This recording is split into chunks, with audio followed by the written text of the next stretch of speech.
How's it everyone? Today I'm here with a review for you guys. As you guys can tell by the title below, I'll be reviewing New Japan Pro Wrestling's G1 Climax 28 Day 18. Of course, this was the final B block matches of the tournament for this year's G1 Climax. Of course, this show actually took place a few weeks ago, but I didn't get a chance to check it out live. And I really wasn't planning on doing it, but I heard how awesome the show was, so I thought, you know what, why not just watch it and review it for you guys? So that's what we'll be doing in this video, and without wasting any time, let's go ahead and jump right into the review for the show.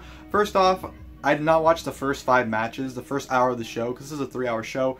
The first hour of the show were just tag team matches, and they're all very short. I think the longest tag match was like 10 minutes, so they weren't really anything worth probably watching, so that's why I kind of skipped them. I just felt like, you know, there's no need to watch a bunch of 3 to 9 minute, you know, tag team matches. So I just skipped those because I didn't think they really contributed to the show at all. And to be perfectly honest, they probably would have, you know, made me like the show a little less just because of those matches. So I don't know, I didn't feel like watching those, so I'm not going to include those matches in this review. This will be strictly the B block matches for the G1 Climax 28. So that's all I'm sticking to this video. Of course, the first match of the B block was Tama taking on Toru Yano. Huge waste of time.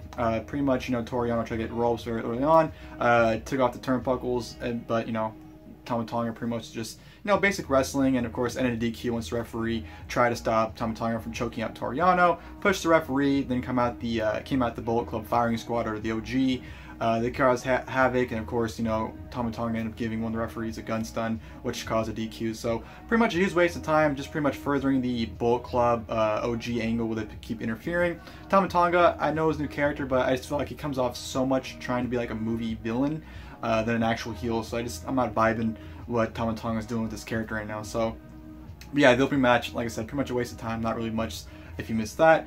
From there, I'm going to go to Juice Robinson taking on Hirooki Goto, which I thought was, you know, a damn good match right here. Of course, her story was, you know, Juice kept coming short against Hirooki Goto in their previous encounters for the Never Openweight Championship, and of course in the G1, you know, Juice didn't get a win up to this point.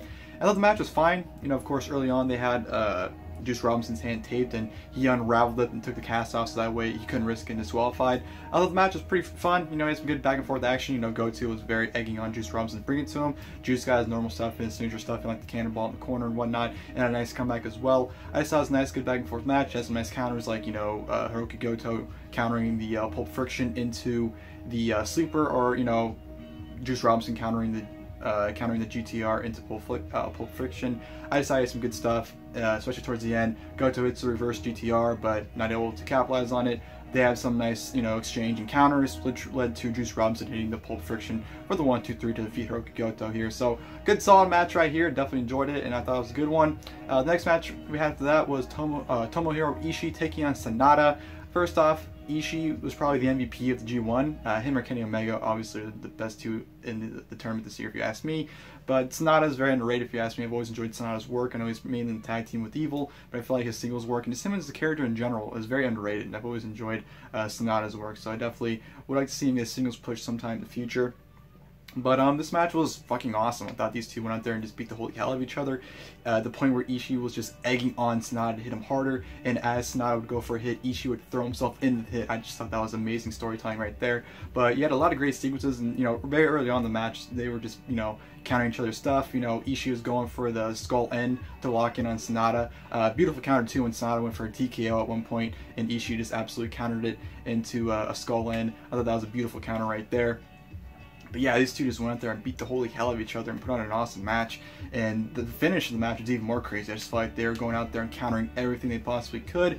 And then, you know, Ishii just absolutely destroyed SANADA at the end when he had just, you know, hit a diving headbutt, pretty much flying diving headbutt, killed him with 2 lariats, and then pinned him 1, 2, 3 in the middle of the ring. So Ishii defeats SANADA. Like I said, I thought it was an awesome match. Really enjoyed it, and yeah, I'd like to see a singles push in SANADA in the future.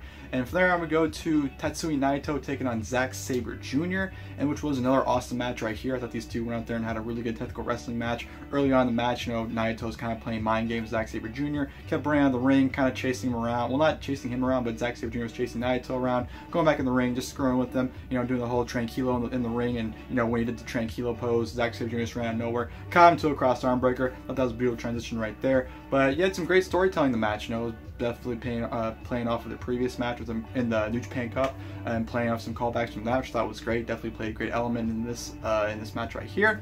I thought they went out there and just yeah, just like had a great technical wrestling match. You know, there was one point where Zack Sabre Jr. just kept locking his different submission holds, and Naito would, you know, get out of it every single chance he possibly could, and absolutely loved the finish too. I thought the finish was great. You know, Naito was teasing, hit the Destino. Zack Sabre Jr. was able to counter it a few times, but you know, Naito was able to hit a Destino on Zack Sabre Jr. Was set up for the second one, but as he went for the second one, Zack Sabre Jr. actually caught him and countered it into Zack Sabre Jr. driver, or Zack driver as they call it, which is the Michinoku driver, so it's not really anything different. Just, you know, he adapted it from, you know, obviously. So it renamed it, you know, the Zack driver, and got the upset victory, defeated Naito right in the middle of the ring and won the match. So that was definitely a great upset win for Zack Sabre Jr. Definitely one he definitely needed, if you ask me. And I just thought him and Naito had a really good technical wrestling match, and I thought the finish was red hot, and it was absolutely insane too. So yeah, Naito and Zack Sabre Jr. tore the house down, enjoyed their stuff, and then of course go to the main event, which was actually the one match I really wanted to watch the most on this show, which was Kenny Omega taking on Kota Ibushi. And I thought these two went out there and just had a fantastic match, and pretty much lived up to exactly what I wanted to live up to. I thought these two went out there, beat the holy shit out of each other. The chops were just absolutely insane, especially the ones Kenny were giving Kota. You just heard them throughout the entire building, and you know, Kota wasn't holding back. He was firing back on Kenny as well. Of course, they know each other very well, so they're counting each other's stuff, like, you know, Kota going for the moonsault, but you know, Omega got his knees up, but then Omega went for the "you can't escape." Kota got his knees up, so I thought they were, you know, them playing off each other, knowing each other so well, definitely played a great role in this match. And the storytelling was fantastic as well. And the Bucks at ringside at one point telling them, like, "Hey guys, like, calm down, like, you don't got to kill each other," but they were legitimately trying to kill each other, especially a spot where, you know, Omega went for the one-winged angel off the apron, but Kota was able to get out of it. But you know, Kenny was able to counter into like a cradle pile driver, you know, where it's like a pile driver, but they cradle their legs between their arms and just goes down. Mega pretty much killed, you know, not Okada, Ibushi with that, and I thought that was, you know, that could have been a finish right there easily, but it wasn't. And they went out there and had a killer match with a lot of great, insane spots. You know, Kenny Omega at one point tried to set up for the one-winged angel off the second rope, but Kota countered it into a Hirooki and actually hit a double foot stomp in the back of Kenny's head, which led into a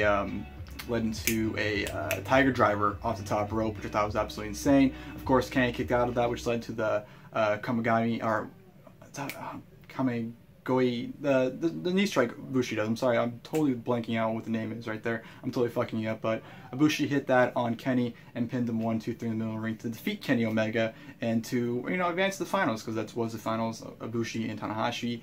And just a fantastic match, a lot of great spots, like I said. There was one point where Ibushi tried to go for Hurricanrana, and he was behind Omega. Omega just absolutely dumped on top of his head. I thought pretty much killed Ibushi right then and there, but thankfully he didn't. But yeah, like I said, these two went out there and just had a killer match, absolutely destroyed each other, and it played a great story, and it played, you know, into an amazing match. I thought it was, you know, the best match on the show, and like I said, it was the sole reason why I wanted to check the show out anyway. So yeah, Ibushi and Omega, one of the best matches of the year if you ask me, match of the year candidate for sure. And yeah, that'll do it for the review, guys. Like I said, I thought this was a great show overall, though.